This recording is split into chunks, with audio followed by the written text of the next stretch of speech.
Hi, everyone. Thanks for joining and welcome back to Wall Street Silver. Today, we have a very special guest. Everyone, please welcome Wealthion founder, Adam Taggart. Welcome back, Adam. Hey, Ivan, it's a real privilege to be here on this channel with you and Jim. Thanks so much for having me today. Yeah, Absolutely. we're thrilled to have you. You're everyone knows you from your own channel, Wealthion. The link for your channel will be in the description, and you're often on with Mike Maloney. So you're quite the catch for us to get to interview. Thank you for coming on. Well, that's kind. I will say too, Jim, I feel a particular brotherhood with you guys here, not only just on the subject material, but we kind of both started our businesses. We launched them around the same time, and we've been fortunate enough to get some traction. I put you in that category, put Doomberg in that category. And it's just wonderful to be able to see you on this side, because when we were all starting out, boy, was there a lot of uncertainty. Yeah. So, we got to talk about the gold market right off the bat. And this is the chart going back at least 2 years now. And we've had two shots now at the highs at 2000, and we're failing. And a lot of people are getting kind of despondent. I know you and Mike and Jeff Clark talk about this all the time. What's your initial take on what's happening right now? Yeah, well, look, I totally understand the people looking at that image and saying, what the heck happened to my beautiful handle, right? It looked like we were completing that cup and handle pattern that everybody has been hoping for, that's going to send precious metals up to their next part of the stratosphere. I will say in the long run and even midterm, I'm still quite bullish on the precious metals. I think what we've seen here is a little bit of a flush out. Also, we're just in uncertain times, right? And so we'll talk more about this in a moment, but the markets have had one of their worst starts ever, right? I think there's only like 3 or 4 times in history when both the stock market and the bond market have been down this much this early on into the year. So I think gold, to a certain extent, and silver, obviously, they're becoming a little bit of collateral damage to, just sort of some of the cross currents as people are beginning to get nervous. People are beginning to sell other assets, whether or not they're having to meet margin calls or they're just trying to get liquid. So I wouldn't jump off the ledge here, is what I'm saying. And actually, I'm sure this is going to come back to bite me, but I looked at the tape this morning. Gold was down 3%, silver was down 4%, and this was after a pretty ugly, week and a half beforehand. And got on Twitter and just said, hey, folks, I know it looks bad, but this kind of is smelling sort of like a washout day to me. So time will tell whether that's an accurate prediction or not. But to me, it kind of feels like the worst is getting wrung out here. And it wouldn't surprise me if we get a pretty decent bounce over the next week. Yeah, Adam, the US consumer is starting to fail. And in a recent video, you spoke about something a lot of us haven't heard about, and that's debt saturation. Can you explain that to our audience? Yeah, absolutely. I'm glad you asked me about that, because it's a really important point, and it's one that a concept I wasn't aware of until it was introduced to me by Charles Hughes Smith. He writes a website over at a website called of2minds.com, and I can't recommend that website enough. So I want to give credit where credit's due for this idea. And at a high level, well, let me give just a little bit of context to why it's important. So consumer spending drives 68% of the US economy. So what happens to consumer spending basically directly impacts, it's the biggest factor on impacting the destiny of the economy. And so when you watch the consumer, if the consumer starts looking unhealthy, well, that obviously doesn't bode well for the larger economy. And right now, we're seeing a lot of signs that the consumer is starting to tap out. And a factor of that is this concept of debt saturation.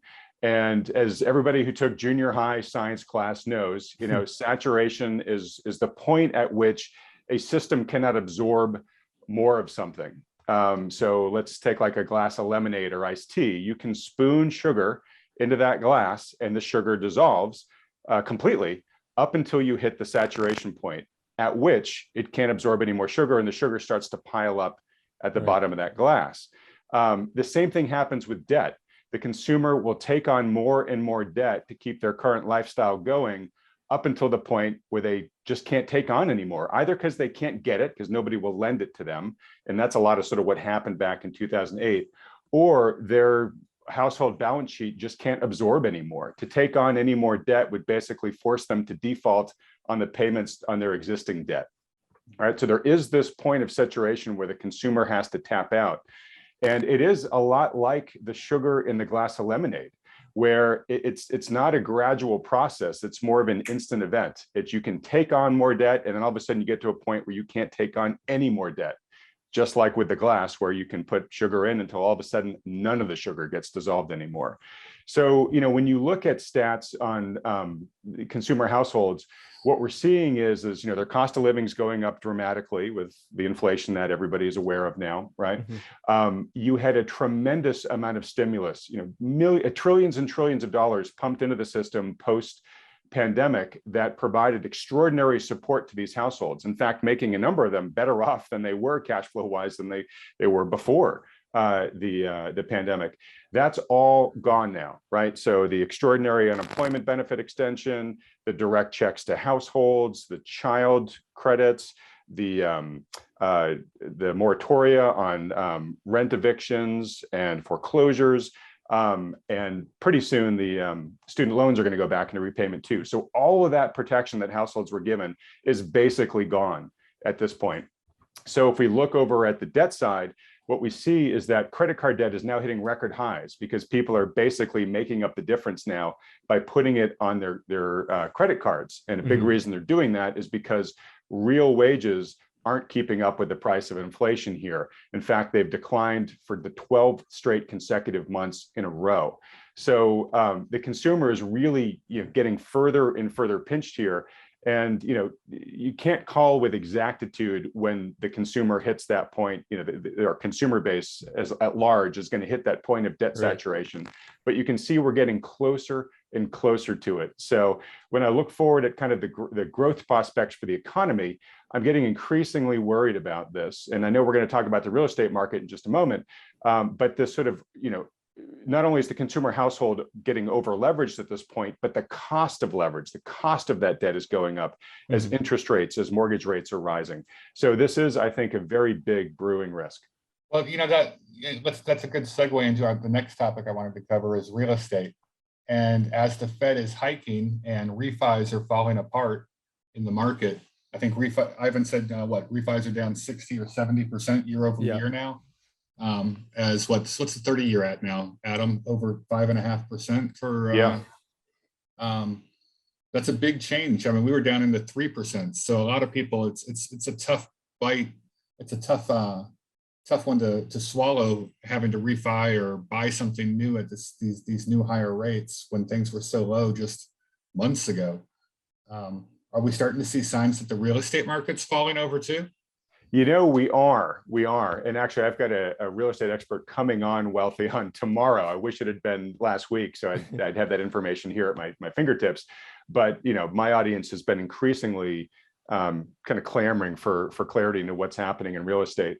But yeah, and it's no big surprise, right, guys? Right? I mean, mathematically, we know that housing prices have an inverse relationship with mortgage rates, right? The mortgage rates make it more expensive to buy a house. So the more expensive it is to buy a house, prices have to come down to compensate for that.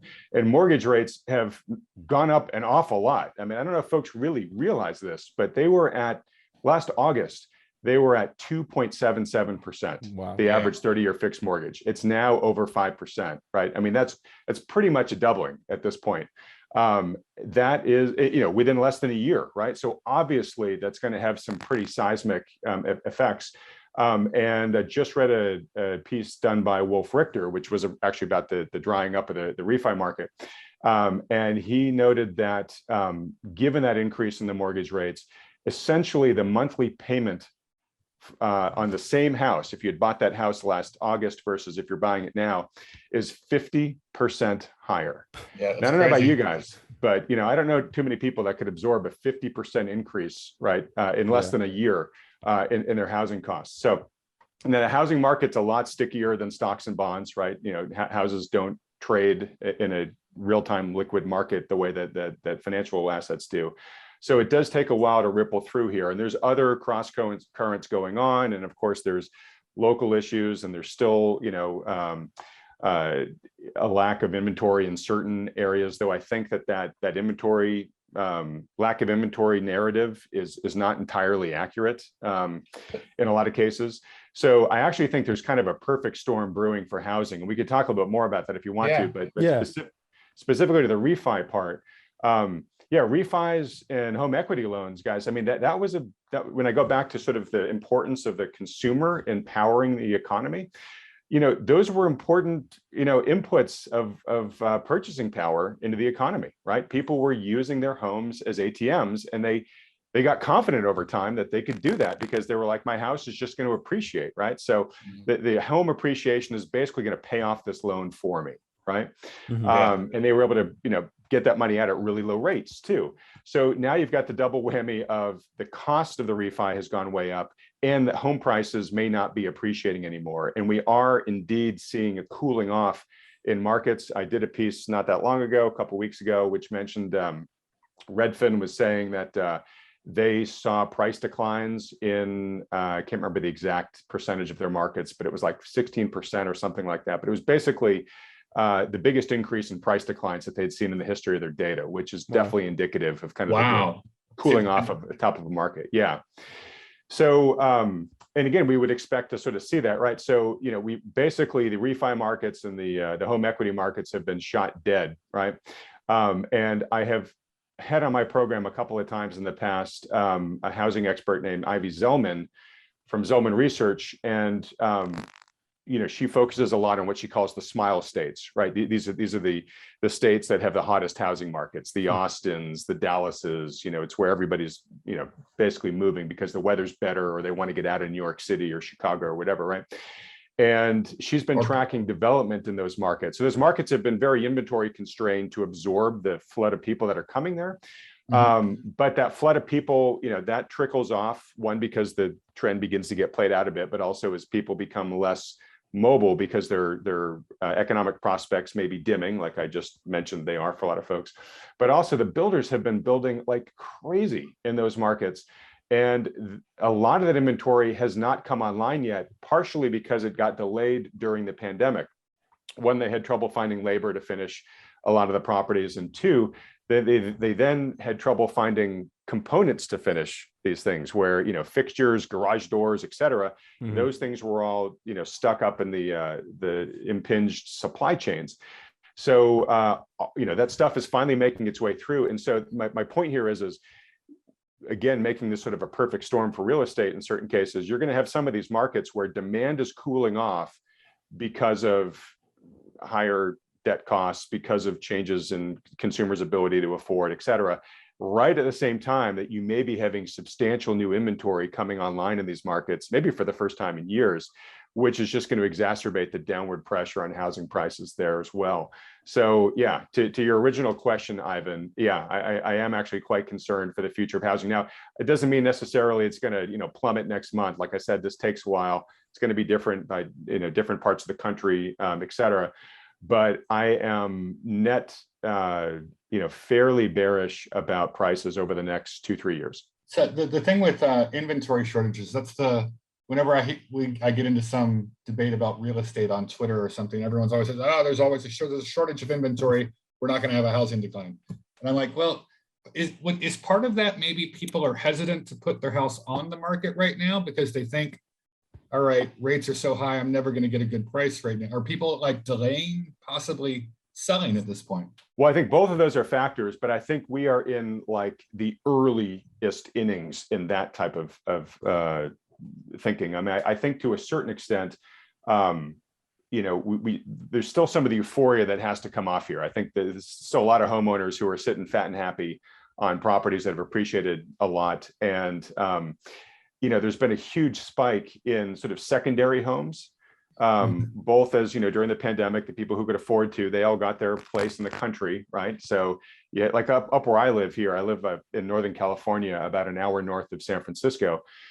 Over the past sort of 3-4 years, I've seen the majority of houses that have gone for sale have gone to somebody living in the city or in a different state who just sort of wants their place in the country where they can eject when they want to, or if they have to, from their primary city abode. But an even bigger factor is the boomers have not been selling their homes as they've downsized, right? So the theory was, okay, so boomers are going to hit retirement age. They're all going to sell their homes, to the millennials, and maybe home prices are going to come down because there's going to be all don't this skip selling Gen pressure. X in there. Don't skip Gen X. All right. The thing is, I'm in Gen X. Everybody skips Gen X. But what's been happening over the past bunch of years is housing has appreciated so much. The boomers have said, yep, I'm going to buy a new house that's smaller because it's more manageable for me as I'm getting older here. But my house has, my main house has been appreciating so much, I don't want to sell it. I want to keep it in my portfolio. I'll just rent it out or use it as an Airbnb, right? So that has, artificially kept prices high and sales volumes low, making this perceived inventory issue, more of a phantom one than a real one. And what's interesting about that, and I'm going to tie that with another trend that's been going on the past couple of years, which has been the purchasing of single family homes by institutional investors. Right. So you've had a lot more institutional money come into the residential market, which has obviously been propping it up because those guys are pretty price insensitive and they got deep pockets and they can just put all cash offers down. Right. So you now have these hedge funds that own thousands and thousands of properties. Right. So you combine what I just told you about sort of the second home market with the institutional buying as well. It does set you up for when the market, if the market really does begin to cool and even begin to crack, you may have buyers who want to be among the first out, or who just are getting forced to sell because their other assets are plummeting as well. And they start dumping lots of inventory on the market at the same time, right? The secondary home is the first thing you can cut when you begin to get in, trouble, financial trouble with your household. You're like, well, we don't need that second home, right? So let's just get that thing listed and get it off, right? Yeah. And with institutions, we saw this happen with Zillow a couple months back. If they get in trouble, they just may be forced to dump a chunk of their portfolio. And in Zillow's case, they dumped over 1,000 properties at once in a certain market. Now, the good news at that point was there was another institutional investor who was willing to buy them all. So they didn't individually flood the market and bring prices down. But, in a recession, there may not be another big buyer like that. And all of a sudden, you've got this massive spike in inventory. So, yeah. That's a good segue into recession. Is we just had that negative 1.4% GDP number a few days ago. And a lot of people are, I've seen a lot of different things. CNBC, I saw an article on there where it said, oh, well, that doesn't mean we're going to a recession. It's going to bounce right back. But I don't know why, but I think the only other confirmation that we're going into a recession is maybe Jim Cramer coming out and saying, we're not going into recession. Then we're going into recession. I am a hedge fund toady and stool. I'm a stool. I'm not happy. I understand. A lot of people are thinking this. You only know you're in a recession after it's already happened in the rearview mirror. Well, certainly if you're waiting for the official, folks to recognize it to tell you, they oftentimes tell you quarters after it happened. Yeah. So what do you think? Are we headed there? Is it definitely happening? I mean, I'm going to put you on the spot here and make a prediction for us. Okay. Yeah. 2 quarters in a row. The word definite is always really troubling. So 2 quarters in a row. In other words, do I think the Q2 GDP print is also going to be negative? Yeah. Boy, I don't know. I'll give you a waffly answer on that, which is I don't know. I would not be surprised. I feel much more confident saying if we extend the view maybe out by a year, I feel pretty confident that we will have entered recession within the coming year, if we maybe haven't already started it already, right? When the recession, will we have a recession, or why do you think we'll have a recession topic comes up? My brain immediately goes to, well, why do you think we're not going to have a recession, right? Like I can come up with a long laundry list, but I kind of refer to as a parade of horribles when you go through the data, that, make it really easy to make the argument that we could very well be entering recession pretty soon. I don't see a lot of good reason for arguing the other side of the case here, right? I think it's just a matter of how far and how fast is the economy going to continue to slow from here. And I think a really important question, I think maybe this might be the question that's going to determine the answer to that question, guys, and maybe the answer to just sort of everything in 2022 is, how committed is the Federal Reserve going to be to raising interest rates to fight inflation? Exactly. And like you guys, I talk to, my day job is I talk to all these financial experts. I do 5 interviews a week, so I talk to a lot of people. And it's interesting because I am seeing a bit of a schism there, or at least a difference of opinion, where I would say the majority of them say, the Fed's going to hike until something breaks, and then it's going to have to pivot. And then the discussion becomes, okay, well, at what interest rate do you think something breaks? And I would say the majority say, it's not that much higher from here. We get to a federal funds rate of a little about 1% or so, and then things really start going to hell. So they're predicting that the Fed's going to hit that. They're going to pivot. They're going to return to quantitative easing, and then the majority of them think that, okay, well, then there's going to be some sugar rush again that's going to goose things a bit from here. Then there's the other camp, which basically says, you know what, I think Powell's much more serious than folks realize here. And at the end of the day, he's under a tremendous amount of pressure from the Biden administration, as he would be from under any administration, because high inflation is an election killer. There's nothing that gets you voted out of office faster than that. I also think potentially maybe, Powell's thinking of his legacy, and I don't want to make an argument in favor of Jerome Powell, but I'm basically just saying, I would if you're betting on the pivot, I would at least have some plan B in place in case you get surprised, because I think that the Fed really is in a trap here. I mean, it's got no way to win, right? And I don't honestly see how inflation doesn't get tamed if the Fed ignores it. Of course, if the Fed goes back to pivoting, that just makes it even worse. So I think the answer to that question is what's really going to determine our destiny. And then here's an interesting coda to it. A discussion that I had last week that was sort of started by Bill Fleckenstein was, there's a lot of people who think if the Fed pivots, then interest rates are going to come back down, right? Because that's what's happened in the past, right? Fleckenstein actually thinks the exact opposite. He thinks that right now, the higher rates that we're seeing, the higher yields that we're seeing, because the Fed's only hiked, 25 basis points so far. It's in a single 25 basis point hike. And now yields have already, jumped the way that we were talking about, like mortgages are almost double. Fleckenstein says that's not the market pricing in with what it thinks the Fed is going to do. That's the market telling the Fed it's beginning to lose confidence in the Fed. And if the Fed pivots too early without fighting inflation, that's when the bond market's going to say, you know what, Fed, we think you guys are clowns. We don't think you guys have the ability to contain inflation. We think this is you basically giving up and capitulating. And therefore, the bond vigilantes are going to take rates even higher from there. The Fed essentially has to do yield curve control and really blow up their balance sheet, and the Fed and just buy everything to force rates down at that point, right? I mean, well, and let me bring that back to gold and silver where we started, right? What are we seeing happening in Japan right now? Right, the Bank of Japan is hell-bent on doing yield curve control.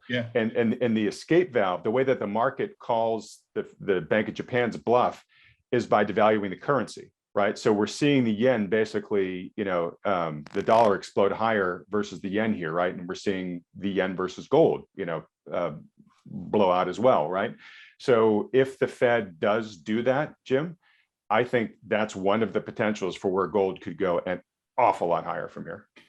Do you think the Fed then becomes, all right, now it's no longer, the priority is no longer fighting inflation. It's like save the economy at this point. There's like a dual, that's the classic Fedish trap. They can't do both. You either fight inflation or you save the economy and ignore inflation, right? Yeah, that's the trap they're in. And I guess the best way I can explain this, so I don't know, right? But if we use history for an example, Jerome Powell already had his crying wolf moment, right? Where he said, okay, we're going to start getting real serious about reducing the Fed balance sheet back in 2018. And then things got a little bit rocky and he immediately pivoted, right? So will he prove to have a similar glass jaw here this time around? Yep. Very well could be, right? I'm not trying to make But that being said, so maybe what happens here is over the course of the next couple of Federal Reserve regimes, Jerome Powell and then his successor, and maybe the person who comes after that, we're kind of zigzagging between what you're talking about here, right? We know we got to contain inflation, but geez, we raised rates so high that the market or the economy really started, slowing down, and we had to reverse, but then inflation got hot again. they bring in a new chair who's got the mandate, okay, you got to get inflation under control again, and they do it until it breaks. So we may be in this really awkward and turbulent time of lurching back and forth.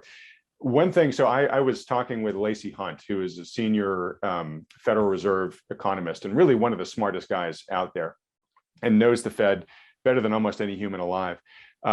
He knew Paul Volcker, and he was telling me that, he said, you got to remember that Paul Volcker was given a very clear mandate to do what he did, because every preceding Fed chair had tried everything else and it didn't work. And so finally, Volcker was put in there, and they just said, you got to do whatever you got to do.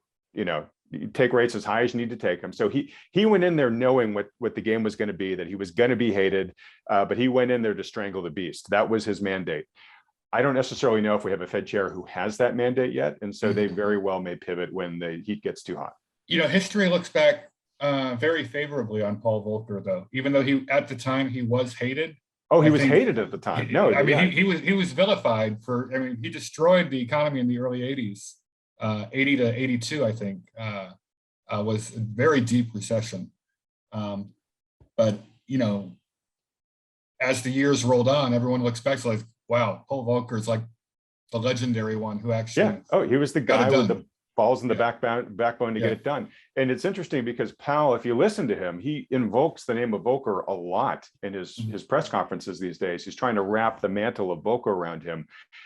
We're going to find out pretty soon, I think, whether that's all bluster or whether he really means it. And if he really does mean it, it's going to surprise a hell of a lot of people here. Because I think very, very few people think, he's willing to take the types of slings and arrows and personal pain and pain to the nation that it would take to do what Volcker did, even if it's the right thing to do, which I believe it is.